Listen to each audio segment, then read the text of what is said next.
From New York City, this is Democracy Now! From the epicenter of the pandemic. This virus will be with us for a long time. And we must come together to develop and share the tools to defeat it. As the number of confirmed COVID-19 cases worldwide approaches 4 million, and the pandemic could be with us for months or years, we look at who can access drugs like remdesivir, being developed by pharmaceutical giant Gilead, which has the patent for the drug and is poised to make massive profits, even as the company announces it will donate some of the medicine. We want to make sure nothing gets in the way of these patients getting the medicine, so we made a decision to donate about 1.5 million vials of remdesivir. It's very exciting, and just so you know, Sudan's making the company a very major contribution towards helping people. We'll look at patents versus the pandemic with writer Ashel Prabhala, who says we'll find a treatment for coronavirus, but drug companies will decide who gets it. But first, we go to Russia, where the coronavirus is spreading rapidly with at least 10,000 new cases a day and the second highest infection rate in the world. President Vladimir Putin's approval rating is plummeting. The coronavirus preventative measures need to be preserved or be expanded. Somewhere it is possible to plan the reasonable lifting, but only based on the opinion of scientists and specialists, while taking into account all factors and possible risks. We'll go to Moscow for an update with the New Yorker magazine's Joshua Yaffa. All that and more coming up. Welcome to Democracy Now!, democracynow.org, The Quarantine Report. I'm Amy Goodman.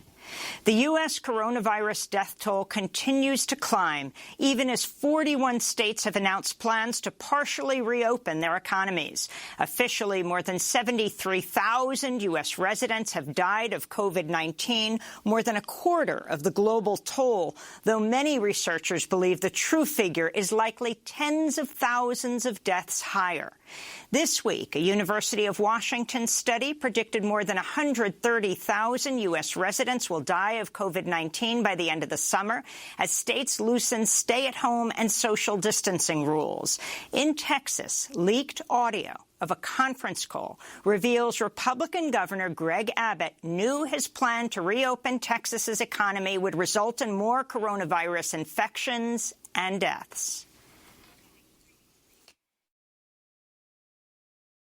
18-page report by the Centers for Disease Control and Prevention offering step-by-step advice to local leaders on when and how to reopen public places has been shelved, with one CDC official saying the document, quote, would never see the light of day. On Capitol Hill, the House Appropriations Committee heard testimony Wednesday from two medical experts who said not a single state or territory in the United States has met all the White House's own criteria for safely reopening. Dr. Caitlin Rivers, a professor at the Johns Hopkins School of Public Health, said states lack adequate diagnostic testing and the capacity to carry out contact tracing. And she warned many of the states that are reopening have rising rates of coronavirus infections. It's clear to me that we are in a critical moment of this fight. We risk complacency in accepting the preventable deaths of 2,000 Americans each day.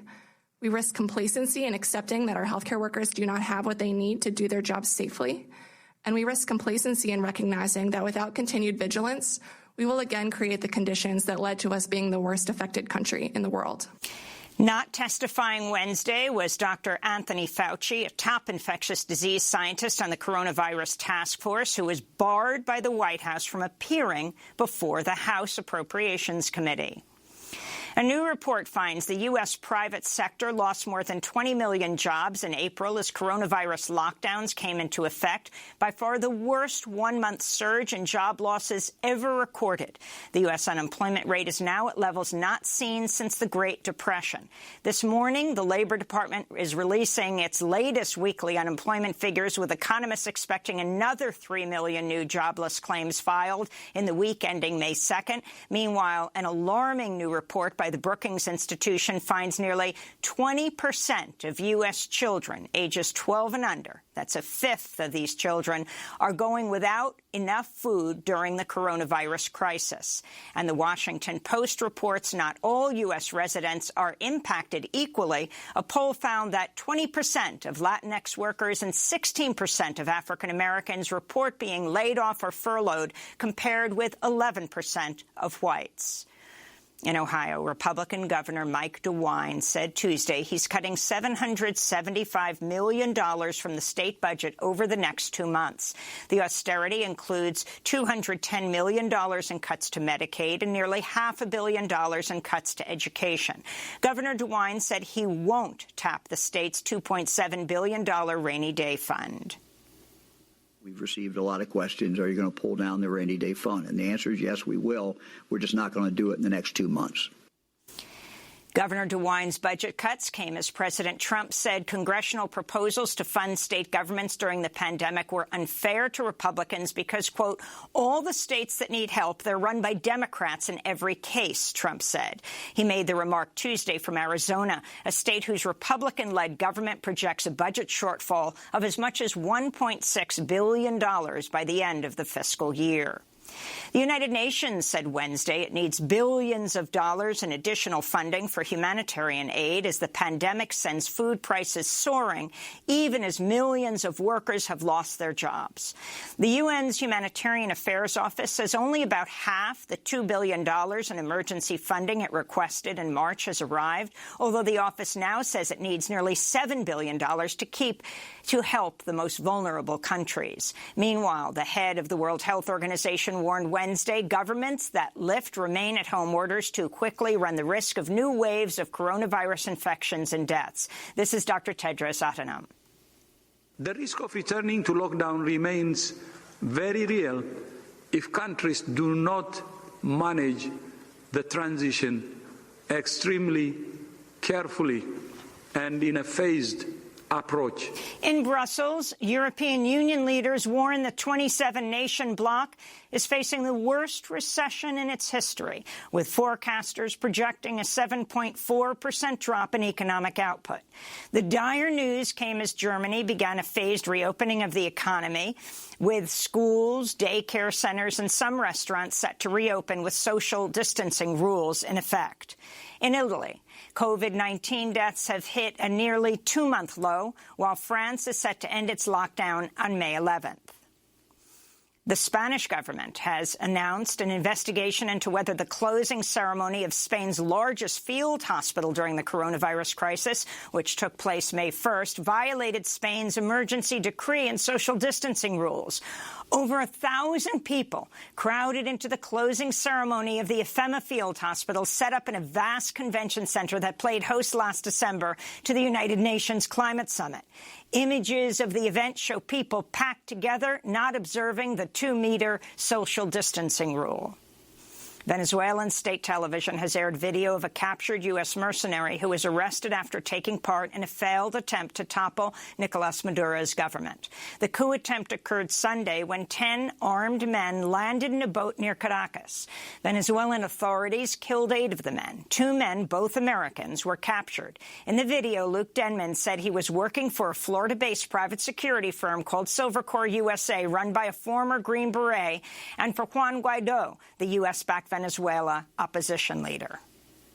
My responsibilities to Silvercore are written in a contract, or described in a contract, signed by Jordan Goudreau, Juan Rendon, and Juan Guaido.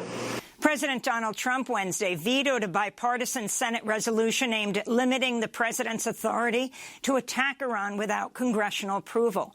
It's the 7th time Trump has used his veto power since taking office. Democratic Senator Tim Kaine had introduced the measure after Trump ordered the assassination of the Iranian commander Qasem Soleimani in January. President Trump got into a testy exchange Wednesday during an Oval Office meeting with medical workers marking National Nurses Day. Sophia Adams, president of the American Association of Nurse Practitioners, told President Trump she'd been forced to use a single N95 mask for weeks due to a shortage of personal protective equipment at her New Orleans hospital.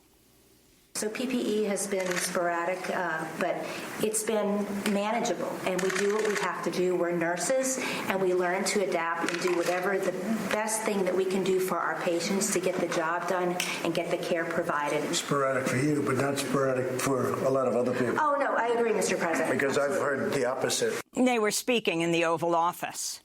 At least 27 U.S. medical workers have died of COVID-19 amidst critical shortages of PPE. National Nurses United has been demanding for weeks President Trump use his authority under the Defense Production Act to speed production of N95 masks and other desperately needed safety equipment that saves lives. In Michigan, 3 African Americans carrying large rifles escorted State Representative Sarah Anthony, who's also African American, into the state capitol in Lansing on Wednesday. Michigan state law allows people to carry firearms inside the Capitol building, though it bans protesters from carrying signs. Last week, a large crowd of heavily armed white protesters swarmed into the building and tried to take the Senate floor. On Tuesday, Governor Gretchen Whitmer condemned the protesters, saying some of them carried nooses, Confederate flags, and swastikas. They were calling for the reopening of Michigan. In Colorado, medical workers celebrated at a VA hospital in Aurora Wednesday as COVID-19 patient Reverend Terrence Hughes was released. The 56-year-old leader of Denver's civil rights community was the Aurora VA's first coronavirus patient admitted on March 9th. He spent 7 weeks on a ventilator and at one point fell into a coma before his recovery. A top Republican fundraiser and longtime ally of President Trump has been tapped to head the U.S. Postal Service. Louis DeJoy will serve as Postmaster General at a time when the nation's mail service is facing steep losses in revenue. The Post Office, which has come under attack by President Trump, recently warned it may not survive through summer without major federal assistance. ProPublica reports that on the same day Republican Senator Richard Burr sold off much of his stock holdings ahead of a coronavirus-fueled market crash, Burr's brother-in-law also dumped significant stock holdings. Burr's brother-in-law, Gerald Fouth, sold as much as $280,000 worth of shares on February 13th, 1 week before the stock market began plummeting. As chair of the Senate Intelligence Committee, Burr had access to privileged information about the severity of the emerging pandemic. In immigration news, a 57-year-old man from El Salvador is the first person to die of COVID-19 while in custody of Immigration and Customs Enforcement. Carlos Ernesto Escobar Mejia came from El Salvador with his family in the 80s during the country's U.S.-backed civil war. He was the youngest of 5 siblings and the only one who hadn't been able to obtain permanent residency. Escobar Mejia had been detained at the for-profit Otay Mesa Detention Center near San Diego since January. At the time of his passing, he'd been in the hospital on a ventilator for over a week. The San Diego Union Tribune reports as of Tuesday afternoon, over 200 people in custody at Otay Mesa have tested positive for COVID-19, as the jail has the largest coronavirus outbreak of any ICE jail in the United States. This is asylum seeker Oscar Navarez Diaz, who's jailed at Otay Mesa. Like, he was so sick and he kept complaining about it. He wouldn't come out of the room. And the only thing that they would do when he complained, they would take him to sick call, and the only thing they would give him is pain medication or a cold medicine. They don't care here. They don't care about us human beings. They don't even see us as human beings. They see us, since we're immigrants, we're less than human to these people. They don't care about us at all. We're fleeing our home country because we're afraid for our lives. We come here as a safe haven, and now we're put in a situation where our lives are in more danger than they were back in our home country even. Otay Mesa is owned by the for-profit Core Civic. Nationwide, condemnation is growing over the killing of Ahmaud Arbery, the 25-year-old African-American man who was shot dead while jogging by 2 white men in Brunswick, Georgia, in February. Shocking video emerged this week showing the 2 white armed men waiting to attack Arbery while he ran down a narrow road. The men have been identified as former police officer Gregory McMichael and his son Travis. A friend of theirs filmed the video showing the ambush and the killing of Arbery. Basketball superstar LeBron James tweeted, "We're literally hunted every day, every time we step foot outside the comfort of our homes," he said.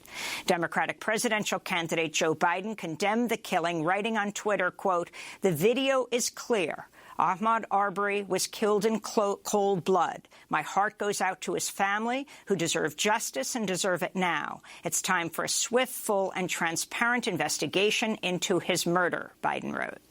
There have been no arrests so far in the case, which is now going to a grand jury. Cell phone footage has emerged of a Los Angeles Police Department officer repeatedly punching a man being arrested in the neighborhood of Boyle Heights in late April. The video shows the man with his back toward the officer standing near a fence with his hands behind his back when one of the officers begins punching him behind the head and body, hitting him over a dozen times while yelling profanities. The man then tries to take a few steps away from the officer as the officer walks toward him again, punching him several more times. The man doesn't fight back. The police officer has since been ordered to stay home pending an internal investigation. He's been identified as a 20-year LAPD veteran named Frank Hernandez. The Los Angeles Times reports Hernandez has been involved in 3 on-duty shootings during his career. In 2010, he shot dead a 37-year-old Guatemalan immigrant named Manuel Jimenez, sparking protests. In India, at least 9 people have died, including 2 children, and hundreds of others are hospitalized after a gas leak from a chemical factory in the southeastern region of the country. The styrene leak came from a plastic plant owned by South Korea's LG Corporation and was attributed by Indian police to 2 massive tanks left unattended since late March amidst the coronavirus lockdown. It was the worst mass poisoning in India since 1984, when a gas leak from a pesticide plant in the city of Bhopal killed an estimated 20,000 people. And Education Secretary Betsy DeVos Wednesday unveiled new sexual assault policies for college and school campuses that weaken the rights of sexual violence survivors while bolstering protections for people accused of sexual harassment or assault. The new rules, set to take effect in August, also reduce the legal liabilities against colleges and schools and narrows the scope of which cases schools and colleges are required to investigate. Advocacy groups supporting survivors of sexual violence have vowed to fight the new policies. Vinita Gupta, the president and CEO of the Leadership Conference on Civil and Human Rights, denounced the rules, saying, quote, "This is all part of this administration's ongoing attempts to undermine the civil rights of students. All students deserve an educational environment free from sex discrimination and violence," she said. And those are some of the headlines. This is Democracy Now!, democracynow.org, The Quarantine Report. When we come back, we'll look at the rising rate of coronavirus in Russia, and we'll look at patents and the pandemic. Stay with us. Ain't no mountain high, no valley low, no river wide enough.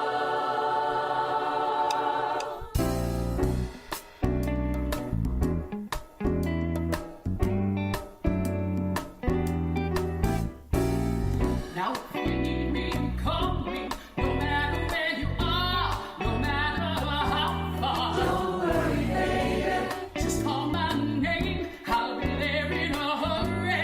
You don't have to worry. Baby, there ain't no mountain high enough, ain't no valley low enough, ain't no river wide enough to keep me from getting to you.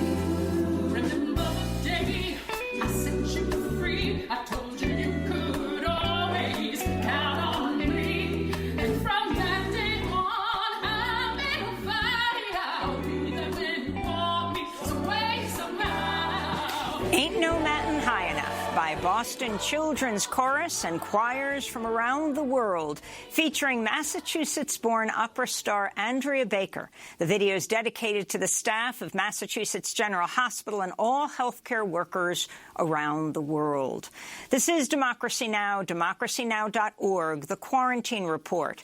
I'm Amy Goodman here in the epicenter of the pandemic, broadcasting from the studio. Co-host Nermeen Sheikh is broadcasting from home to protect against community spread. Hi, Nermeen. Good morning, Amy, and welcome to our listeners and viewers around the country and around the world. Well, we're turning first to Russia, where the coronavirus is spreading rapidly with a rate of new infections that's the highest in Europe and second only to the United States worldwide. After weeks of reporting a seemingly low number of cases, infections have exploded in Russia this week, with 10,000 new cases a day since Sunday. The number of reported cases is more than 177,000, with more than half the infections in the capital, Moscow. But Moscow's mayor says the numbers there are likely 3 times higher than reported. Meanwhile, Russia's COVID-19 death toll has passed 1,500. More than 100 medical workers have died fighting the virus, and many have reported lack of personal protective equipment. 3 doctors mysteriously fell from hospital windows over the past 2 weeks. 2 of them have died. 1 is hospitalized. The hospitalized doctor previously posted a video on social media calling out the lack of medical equipment and the fact he had to keep working despite testing positive for COVID-19. Russian authorities say they're investigating all 3 cases. This comes as the Russian Prime Minister, Mikhail Mishustin, who had been appointed by President Vladimir Putin to lead the response to the virus, has been diagnosed with COVID-19 and is self-isolating. 2 other cabinet members have also tested positive for the virus. On Wednesday, President Vladimir Putin said Russia should not rush to lift coronavirus-related restrictions. Coronavirus preventative measures need to be preserved or be expanded. Somewhere it is possible to plan the reasonable lifting, but only based on the opinion of scientists and specialists, while taking into account all factors and possible risks. I emphasize again that we must not rush to lift coronavirus-related restrictions. Any negligence or haste can result into a breakdown or a step backward. The price of the slightest mistake is the safety, lives, and health of our people. Putin's approval rating has dropped to 59%, the lowest it's been in 20 years. For more, we go to Moscow, where we're joined by Joshua Yaffa. He's the New Yorker's Moscow correspondent and the author of Between Two Fires, Truth, Ambition, and Compromise in Putin's Russia. Welcome to Democracy Now! Joshua, it's great to have you with us. Why don't you just lay out the landscape for us during this pandemic? How has Russia been affected as we hear about 10,000 new infections in the last 24 hours?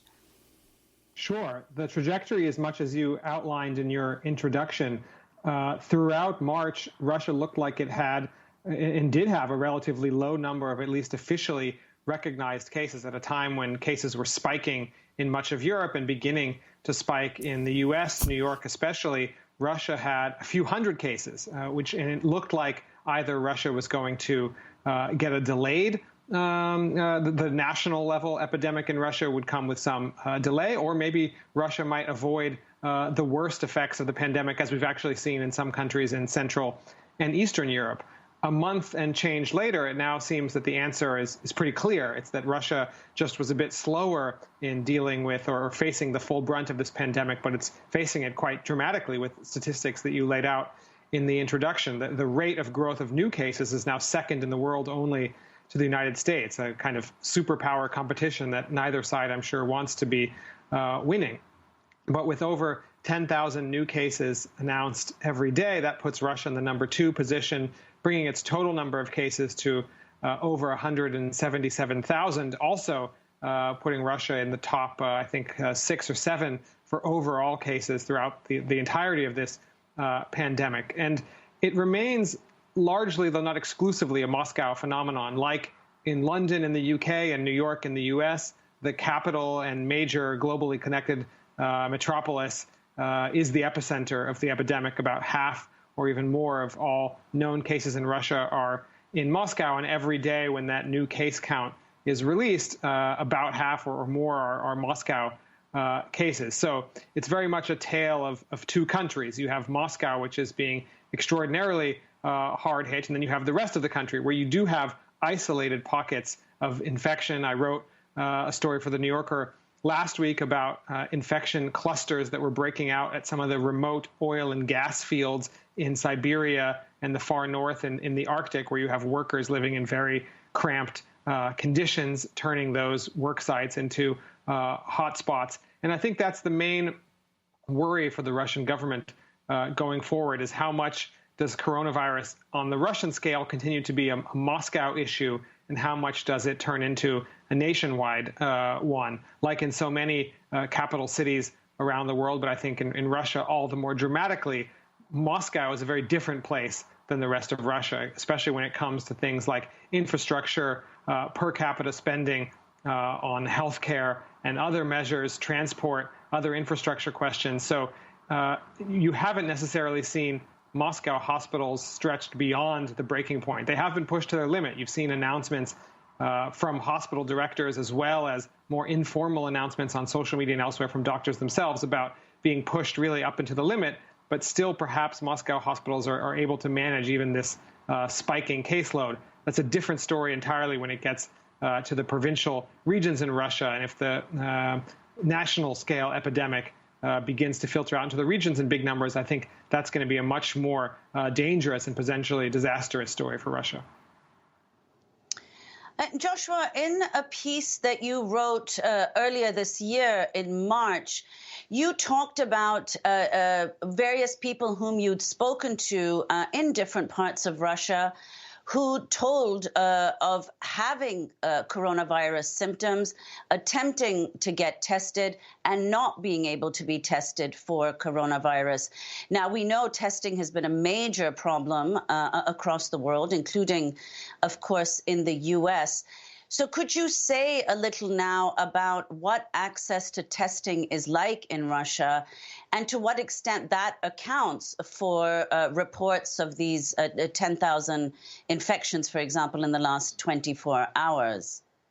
Sure. Like you mentioned, testing was a problem in Russia in early and mid-March, just like it was a problem everywhere. There didn't seem to be many countries in the world at that period that were able to keep up with testing demand. And indeed, I heard lots of cases of people who seemed to be suffering from the classic, as we now know them, coronavirus symptoms, who weren't able to get a test. Testing is far from perfect now, but it's certainly been ramped up extensively. Moscow City is claiming that it's doing about 40, I think, or 50,000 tests a day. Testing has become much more widespread, while still not coming anywhere close to capturing the actual need.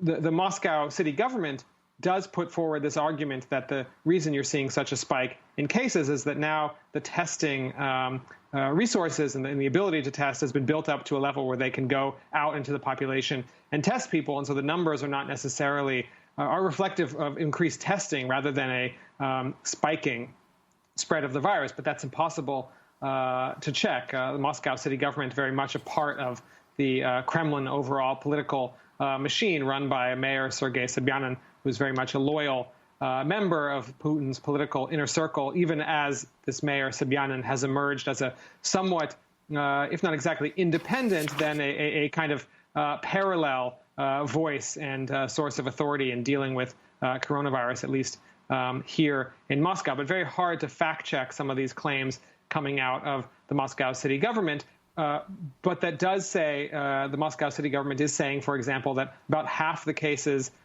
being identified these days, people testing positive, are asymptomatic. In other words, that suggests, at least in Moscow, the testing is able to get out into wider segments of the population, not just people who are showing up at hospitals who are sick. And we've also seen relatively young ages of those testing positive, people under 40 or 50, which also suggests that it's not just the very sick who are being tested, but there's a kind of proactive testing regime. Though, just like everywhere, as I've been saying, it's obvious that the official numbers, people who've tested positive, nowhere matches the real caseload. And you even had Moscow's mayor, Sobyanin, this figure I've referred to today in an interview, reveal that according to his own or the mayor's office's own estimations. The real number of those infected in Moscow alone is about 2 or 2.5% of the population. So 300,000 people. That's more than 3 times the 80,000 people who are officially registered as coronavirus positive in the capital. And Joshua, could you also talk about the cuts that were made to Russia's healthcare service and how that's impacted Russia's response to this crisis? I mean, there have been reports of ambulance drivers having to wait for hours outside emergency wards before the patients that they have in the ambulances are let in. Sure. Like I said, the story of Russian healthcare really varies whether you're talking about the center of Moscow or the regions. And those provincial regions have been especially hard hit by a series of reforms that are known or were called somewhat euphemistically Orwellian optimization. There was an optimization, in quotes, program in the Russian healthcare system in recent years, which resulted in, among other things, the closing of regional and provincial healthcare centers, merging of various hospitals into one, essentially depriving localities that had long had a hospital or a clinic in their areas, leaving them without one, forcing people to travel further distances. So all of that, of course, weighs very heavily in a negative way when you have a global pandemic hit the country. And I think that's why it will be so important and potentially disastrous if this goes the wrong way. If the virus reaches into those provincial locations, you just don't have hospitals and doctors who are equipped to deal with them. You've already had a number of doctors in the regions make appeals through social media and elsewhere talking about the lack of protective equipment, being forced to work excruciatingly long shifts without the necessary safety measures and without the necessary equipment and gear in the hospitals to treat and care for patients. So healthcare has really been an area that's, if not been neglected, maybe you could say was even targeted actually for budget cuts and austerity in Russia in the past several years, which again leaves them in a very vulnerable way in terms of dealing with coronavirus. Joshua, could you talk about these 3 doctors that mysteriously fell out of hospital windows after complaining about the lack of protective gear? Talk about where this happened and what's happening with doctors. 2 of them died. 1 of them is in critical condition.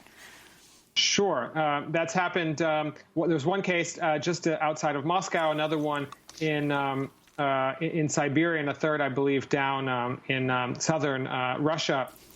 As you said, all those doctors in some way either spoke out about what they were observing with coronavirus in their own facilities. In the case of this young ambulance driver, recorded a video talking about the lack of protective equipment. Quite curiously, he then surfaced, this is before his fall, to record another video in which he took back his words, leading many to believe he had been pressured by the authorities or his higher-ups into recording that second video in which he recanted his earlier criticisms. Other than that, though, it's very hard to say what exactly happened in those 3 cases. I know myself and other journalists, both Western and Russian, have been looking into those cases, trying to talk with friends, colleagues, doctors who cared for these individuals to try and understand what the circumstances of these, whether they were accidents or something more nefarious. I think it's worth remembering that sadly and tragically, suicides of doctors, nurses, and other healthcare workers is a phenomenon we're seeing in the West. There's been a number of cases in the UK. There's been a number of cases in the US as well. So there is a dark precedent for medical personnel taking their own lives, people who are at the front lines of dealing with coronavirus. But as to what actually happened in these 3 cases, we just don't have enough information yet. As I said, I know myself and other people are trying to get to the bottom of these cases, but to say anything more would just be speculation, frankly, at this point. And let me ask you about Putin himself and his whole approach to this. I mean, of course, here in the United States, we're the epicenter of the pandemic in the world. But Russia is moving up quickly. It has the highest rate of new infections in Europe, the second highest in the world. Can you talk about how he responded at first, and then overall, as you're saying, the difference between what's happening in Moscow, where the infection rate is considered extremely high, and in other places, even in the closed cities, for example, that make plutonium, where we hardly know anything about them, what would be happening now? Sure. What's been interesting to observe for people like myself who watch Russia closely and watch Putin closely is how hands-off, almost absent he's been at various points of these crises. We're used to thinking of Putin as this very decisive, almost omnipotent leader who inserts himself into any crisis and extracts maximal personal advantage from it by being the one who is seen to, in his own way, resolve that crisis again to his advantage. And we haven't seen that here. Putin actually has taken a somewhat backseat or allowed himself very conspicuously to take a backseat, putting other people in charge. You mentioned the Prime Minister, Mishustin, who now himself has come down with coronavirus and is at a hospital in Moscow, as well as the Moscow mayor, Sobyanin, who's really emerged as one of the more forceful or at least visible government officials in dealing with coronavirus. I've heard various explanations for why Putin has chosen to, at least relatively speaking, sit this one out or not seize the reins in the way we have seen him in previous crises. One explanation is that essentially at this stage in Putin's rule, 20 years in, he sees himself as a kind of historic, almost messianic figure. What interests him are the questions of big geopolitics, engaging in negotiations with the OPEC cartel, managing Trump, reasserting Russian will and influence in Europe, and that the virus to him has seemed a kind of technical question, not totally on the level that he sees his own rule at this point. Another reason, it just gets to the nature of Machiavellian political calculation. There's no guarantee, as we've seen in recent days, that the virus is going to decrease or in some way dissipate in Russia anytime soon. The effects could be very damaging, not just the health effects, but in fact the economic effects. Russia is expected to go into recession this year. The coronavirus global downturn paired with the collapse in oil prices is hitting the Russian economy especially hard. So it's quite possible that Putin decided that being in charge right now is a kind of poisoned chalice, that you're only actually likely to lose popularity and legitimacy. And so he's purposely allowing other officials to take the lead and therefore potentially take the blame. But it has been interesting to see how Putin has not been front and center here, but again, let these other officials lead, or rather not even lead, because there isn't really a coherent nationwide strategy. It's hard to talk about one top-down policy flowing from Putin and the Kremlin all the way around the country, which leads to, as you alluded to in your question, we've talked a bit about very disparate and kind of helter-skelter outbreaks throughout the country. Moscow, of course, is the country's main hotspot. But beyond that, you see these outcroppings of cases in places like the remote oil and gas fields of Siberia and the Arctic, a number of regional hospitals, including in the Komi Republic, a northern republic near the Arctic Circle. Hospitals there became kind of super spreading locations of the virus, like we've seen, sadly, in lots of other countries. So the virus is popping up in somewhat random and unexpected places throughout the rest of the country. And if those points begin to connect, and if the virus really seeps in to the regions in a more widespread way, as we've been saying, that could be something that proves even more difficult for the Russian authorities to manage than a local or national epidemic that so far is largely Moscow-based. And Joshua, I want to ask about the kind of response from Russians to how the government has dealt with this crisis. There are dozens of online protests demanding greater financial assistance and compensation. A fifth of employees, 20% of employees in Russia have already been have already lost their jobs or are on unpaid leave. What kind of financial safety net has the government provided? And then second, you mentioned the economic impact of this crisis and the oil industry. I mean, the oil industry in Russia employs, I think, something like 1 million workers. So could you talk about both these things? What kind of safety net the Russian government has provided for those who have lost their jobs, and the impact of the combination of the collapse of the oil prices and the coronavirus emergency? Sure. To your first question, there frankly haven't been many measures at all, which is leading, in my estimation, more to the downtick in Putin's popularity, not the spread of the virus itself, but rather the spillover economic effects that aren't really being dealt with in a coherent top-down way. I think that's proving taking more of a hit on Putin's rating than even the virus. As I talked about in the answer to my previous question, in Putin's somewhat absent or not very forceful response, what he's done is he's announced a series of so-called non-working holidays for the country. These aren't official quarantines. That's left up to governors and mayors. It's Moscow's mayor, who I've been talking about, who actually decreed that in the city of Moscow there would be a quarantine. All Putin has done is announced these rolling series of non-working holidays. And what that means is that the government does not obligate itself to pay any sort of wide-scale compensation,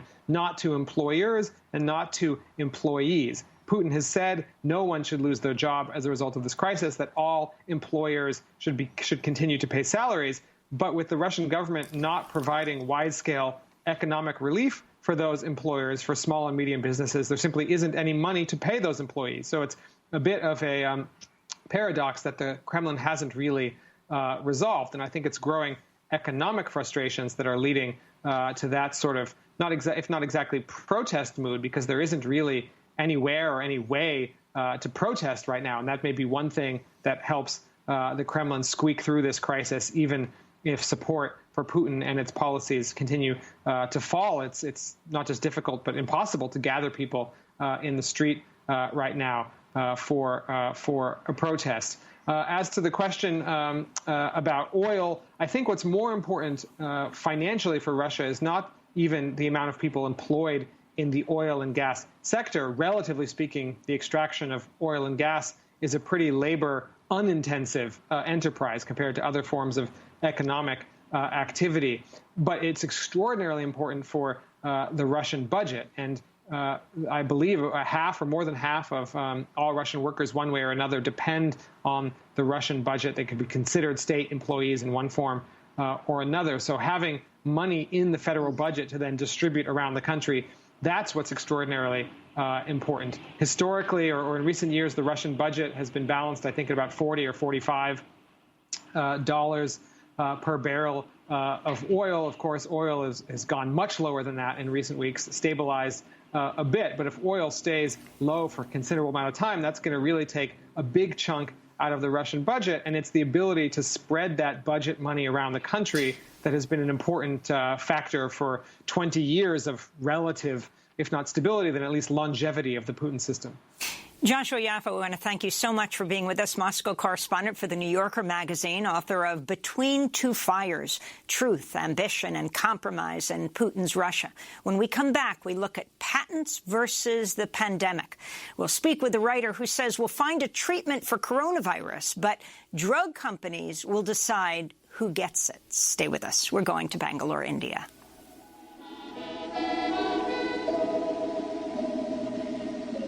Caía a tarde, feito viaduto, e bêbado trajando luto, e lembrou Carlitos a lua, tal qual a dona do bordel, pedia a cada estrela brilho de aluguel, e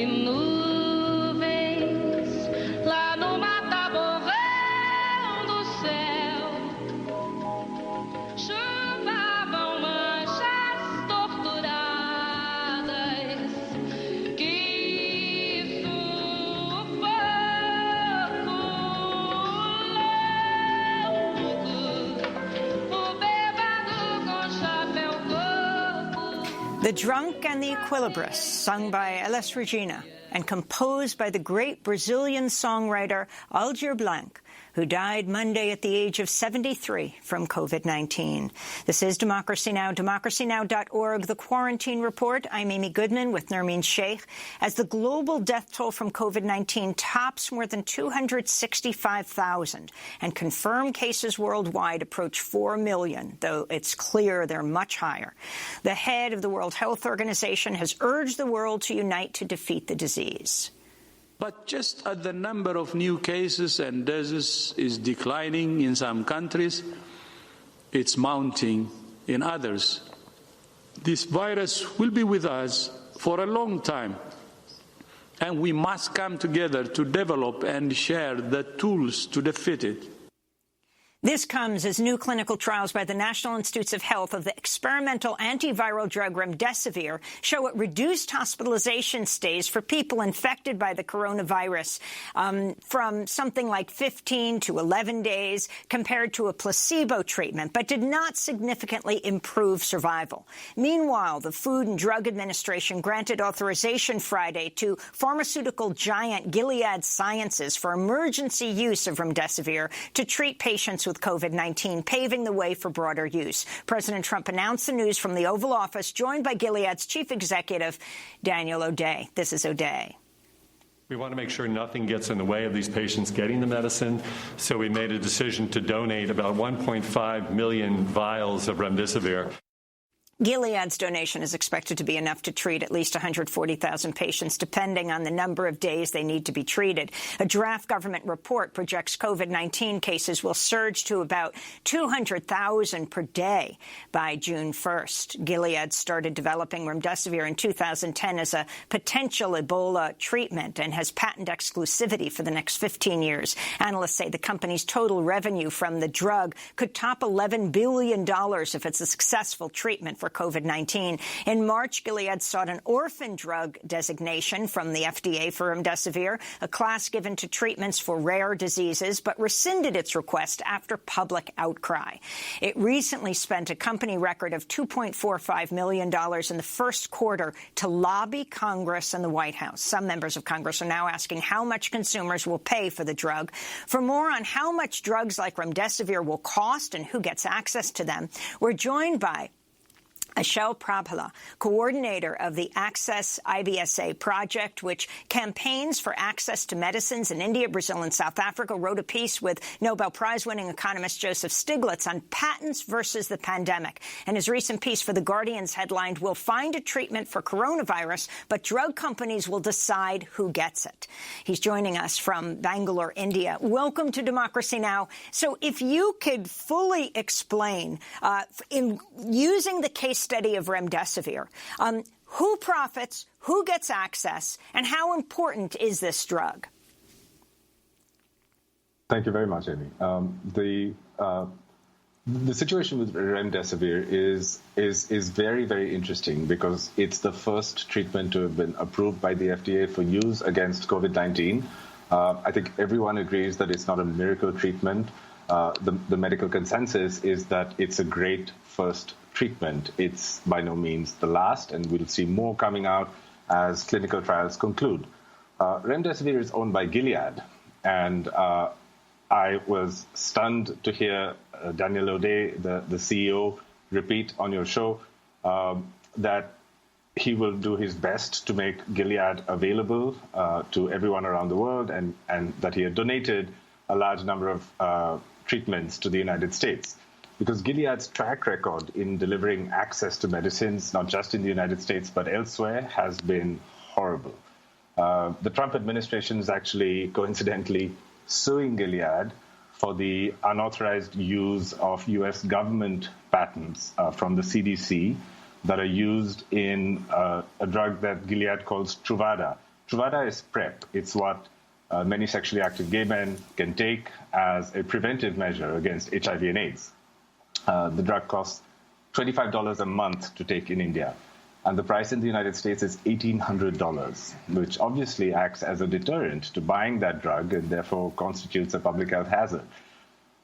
Their track record in Brazil has been equally abysmal. They brought to market in 2013 a drug called sofosbuvir, they call it Sovaldi, which is the first ever treatment designed against hepatitis C, which is a debilitating and fatal disease that affects many people in middle-income countries like Brazil and the former Soviet Union.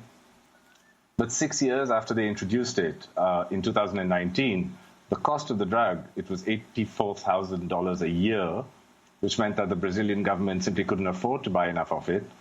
It meant that 14% of all Brazilians who needed that drug in what was a well-funded public health system could get it, while the rest and many died on the way, while the Brazilian government battled Gilead for more access to this excellent cure for hepatitis C.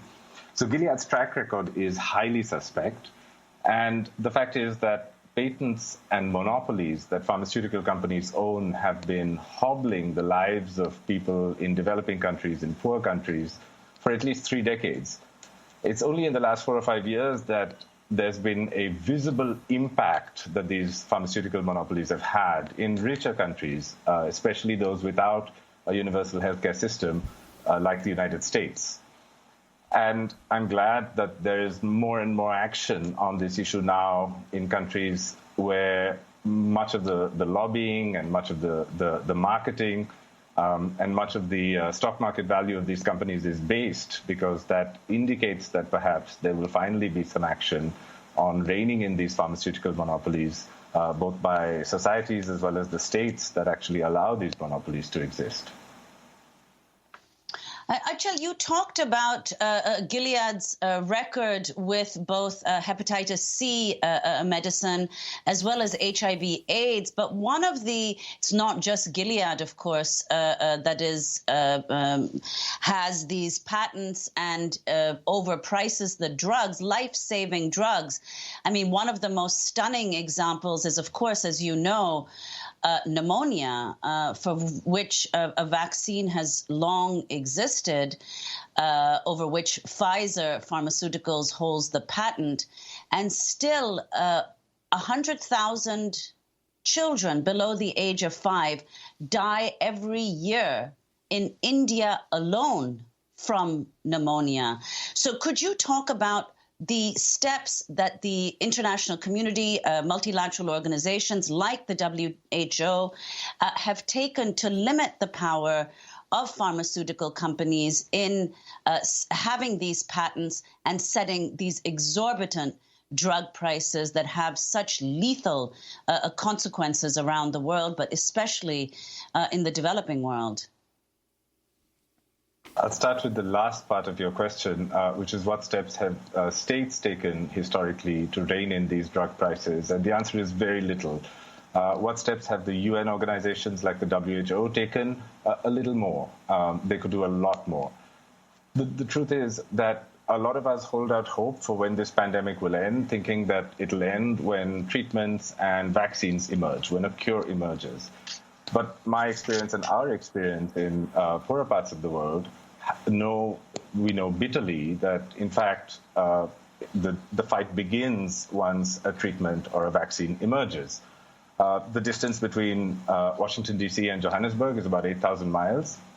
It took 8 years between 1996 and 2004 for AIDS drugs which turned a death sentence into a chronic condition, to travel that distance, which takes 16 hours by plane, while millions died simply because of monopoly prices that had to be dismantled and reined in. The PCV vaccine that you bring up is a very, very interesting and tragic example of the ways in which vaccines fail. It is the monopoly property of Pfizer. The newest version of the vaccine is PCV13. Pfizer calls it Prevnar in the United States. Funnily enough, it's Pfizer's single biggest revenue-earning product. Over the last 5 years, it's brought in $5 billion in revenue every single year, which is a funny thing because Pfizer is a company that we associate with drugs like Lipitor and Viagra. But in fact, it's a vaccine, and it's a vaccine against pneumonia that is the single biggest revenue generator for this giant pharmaceutical company. Pfizer sells the vaccine at about $850 a course in the United States. They offer it through Gavi, which is the Vaccines Initiative, at a subsidized price to the Indian government at $10 a course. The problem is that $10 a course represents the highest price that the Indian government pays for any vaccine. It's 20 to 30 times more expensive than any other vaccines that they procure. And as a result, the government can only afford to buy enough to treat a very small proportion of the children who need it. And as a result, tragically, there are over 100,000 deaths recorded, infant deaths from pneumonia, which is a perfectly preventable condition. It's been preventable since the 1980s, but it still continues. So in fact, the journey from New York to Delhi, which is also 8,000 miles, which should take 16 hours, is actually infinite. We haven't even made that journey as yet. And this is instructive for COVID-19 because of any treatments and vaccines that come out of the billions of dollars that is being thrown at pharmaceutical companies. Something like 75% of all money that has been pledged by rich country governments, the EU and the US, has gone to private corporations. Not a single dollar or euro of that money comes with any stipulations for access. So you have people like the Gilead CEO saying nice things about access and saying trust us, which is difficult to do given his record and his company's record. And you have leaders of the EU saying, somewhat meaningless platitudes around access and making sure that poor people in developing countries will be able to access the drugs and the vaccines. But we know from history that that's just not true. Unfortunately, there is a very easy way to guarantee access, which is to simply strip all monopolies of any product that is created for the detection or treatment of COVID-19, but none of the agreements that the governments have signed with pharmaceutical companies, which again run into the billions of dollars, mention anything about patents or monopolies or access. And that should be very worrying to us. I mean, there's a precedent for this. Jonas Salk on the polio vaccine, right? I mean, he famously said, when asked by Edward Murrow, who owns the patents, he said, I would say, there is no patent. Could you patent the sun? And what a difference the polio vaccine meant for so many. Could you end by talking about Access IBSA, your group, India, Brazil, South Africa, what this means, what you're fighting for, and do you think you can win? Look, I'm so happy you brought up Jonas Salk, because Jonas Salk is not just responsible for the creation of the polio vaccine, which of course changed the course of humanity. He was also responsible for the first flu vaccine, which came out of similar mid-20th century efforts in the United States, which were very publicly oriented. They were funded publicly, sometimes by actual citizens mailing in checks. And definitely by governments who, at that time, during the World War II and during the World Wars, were most keen on protecting their soldiers who were out on the battlefront. The original flu vaccine, by the way, which billions of us have taken over many decades, is a publicly funded effort which didn't have any intellectual property protection and has been run since the 1970s out of a wonderful network at the WHO in Geneva, which releases 2 recommendations annually that set out what strains of the flu virus should go in. It's a collaborative effort, 110 countries, governments collaborate, and anyone then can manufacture the vaccine based on their formula. The UN just set out in one of its many complicatedly worded resolutions that they intend every treatment and vaccine for COVID-19 to get to everyone everywhere. That can only happen if the vaccines and treatments can be manufactured by everyone everywhere. Achal Prabhala, we want to thank you so much for being with us, coordinator of the Access IBSA project, authored a piece with Nobel Prize-winning economist Joseph Stiglitz on patents versus the pandemic, which we will link to, as well as your garden story. We'll find a treatment of coronavirus, but drug companies will decide who gets it.